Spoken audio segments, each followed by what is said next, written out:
Satu ungkapan yang cukup populer di zaman ini, katanya inner peace is the new success.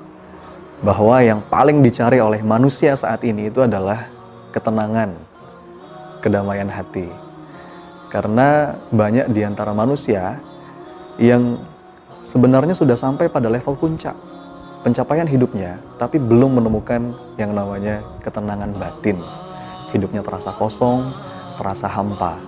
Kalau kata Viktor Frankl, ini gejala neurosis noogenik, perasaan tanpa makna dan unfulfilled gitu ya.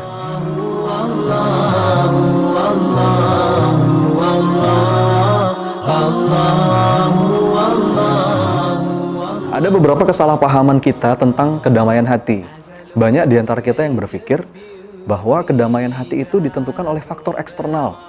Tergantung jumlah uang yang kita punya, kondisi keluarga mungkin, bahkan kondisi politik, kondisi negara, kondisi pekerjaan kita, kondisi bisnis kita, masalah yang sedang kita hadapi. Padahal faktanya nggak begitu. Ada seorang ahli di bidang happiness science, namanya Profesor Sonia Lyubomirsky. Dalam risetnya, dia menyimpulkan bahwa faktor eksternal itu hanya berpengaruh maksimum 10% terhadap kebahagiaan dan kedamaian hati seseorang. Porsi besarnya ada pada dirinya, dalam dirinya, the internal state of mind. Bagaimana dia mengelola pikirannya, kalau kata ustadz saya, bagaimana dia memanage kolbunya.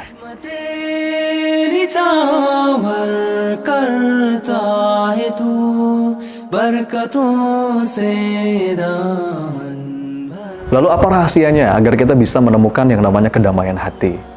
The secret to finding inner peace. Ada 3 teman-teman sekalian. Dan dari mana inspirasinya? Dari doa yang Rasulullah ajarkan. Suatu hari Rasulullah pernah mengajarkan doa kepada sahabatnya, doa yang sangat indah.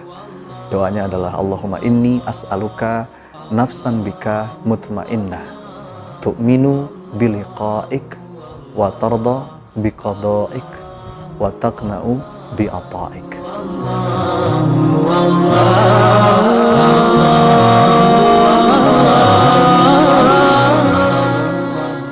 Kalau kita simak doa ini kawan-kawan sekalian, ini doa yang sangat indah strukturnya dan sangat dalam hikmahnya. Rasulullah menyebut inner peace itu dengan sebutan nafs al-mutmainnah, jiwa yang tenang, jiwa yang tentram. Dan bukankah ini, kawan-kawan, puncak cita-cita kita? Kita kepengen di akhir hayat nanti, kita dipanggil Allah dengan panggilan mesra, ya ayyatuhan nafsul mutmainnah, irji'i ila rabbiki radiyatan mardiyah, fadkhuli fi ibadi, wadkhuli jannah.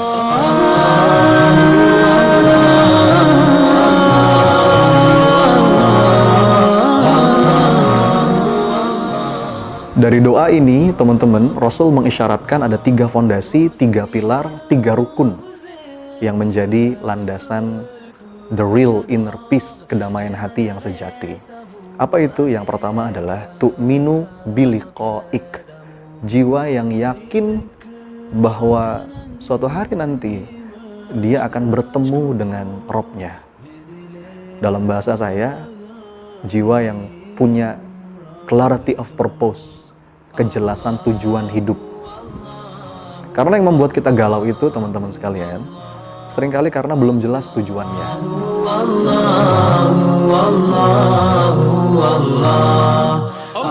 Semakin jelas tujuan kita, semakin clear apa yang mau kita tuju, itu biasanya akan semakin damai hati seseorang dalam menjalani hidupnya. Ketika seseorang punya kejelasan tujuan, bahwa yang dia cari adalah perhatian Allah, karena semuanya ini akan kembali kepada Allah, maka dia nggak pusing dengan apapun yang dikatakan oleh manusia. Yang dia cari adalah perhatian Allah, bukan perhatian manusia. Karena satu sebab yang akan membuat kita menderita dalam hidup ketika kita terlalu dipusingkan dengan apa kata orang.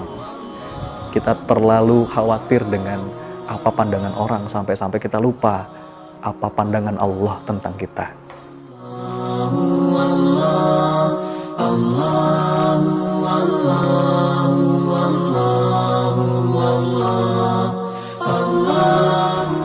Pilar kedua adalah watardo biqadaik.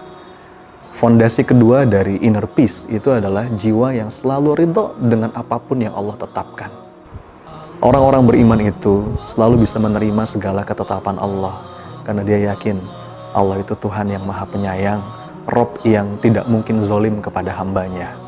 Dia selalu bisa menemukan keindahan dalam setiap takdir yang Allah tetapkan untuknya.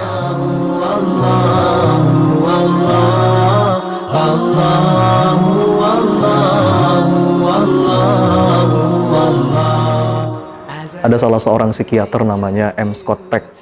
Dia telah menterapi banyak sekali pasien gangguan jiwa. Dia tuliskan dalam bukunya yang berjudul The Road Less Traveled.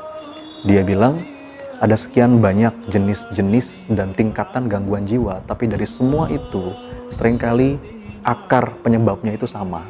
Apa? Ketika seseorang tidak mau menerima terhadap apa yang terjadi dalam hidupnya.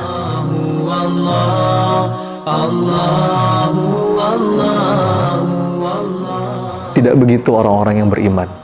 Makanya kata Umar ibn al-Khattab radhiyallahu anhu, dia mengatakan, aku tuh nggak peduli terhadap keadaan senang atau susahku. Kenapa? Karena aku nggak tahu mana di antara keduanya yang baik untukku. Di kesempatan yang lain, Imam Ali bin Abi Thalib radhiyallahu anhu juga pernah bilang, ketika Allah mengabulkan doaku, aku bahagia.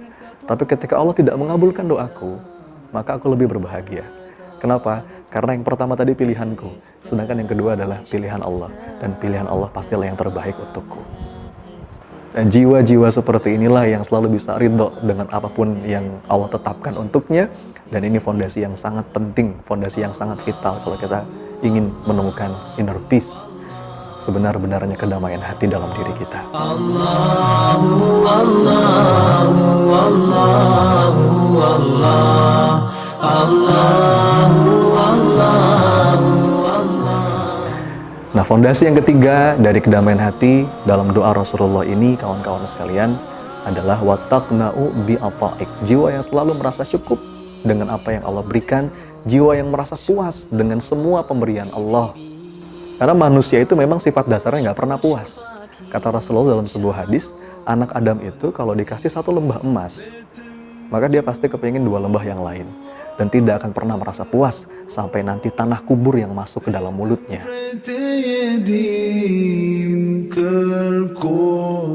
Itulah mengapa guru saya sering berpesan, orang kaya itu sejatinya bukan orang yang banyak uangnya dan besar penghasilannya, tapi orang kaya itu adalah mereka-mereka yang keinginannya itu lebih sedikit dibandingkan penghasilannya.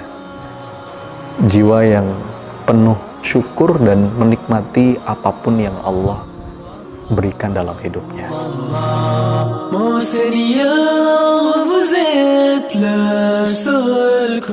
So, kawan-kawan sekalian, inilah rahasia dari inner peace.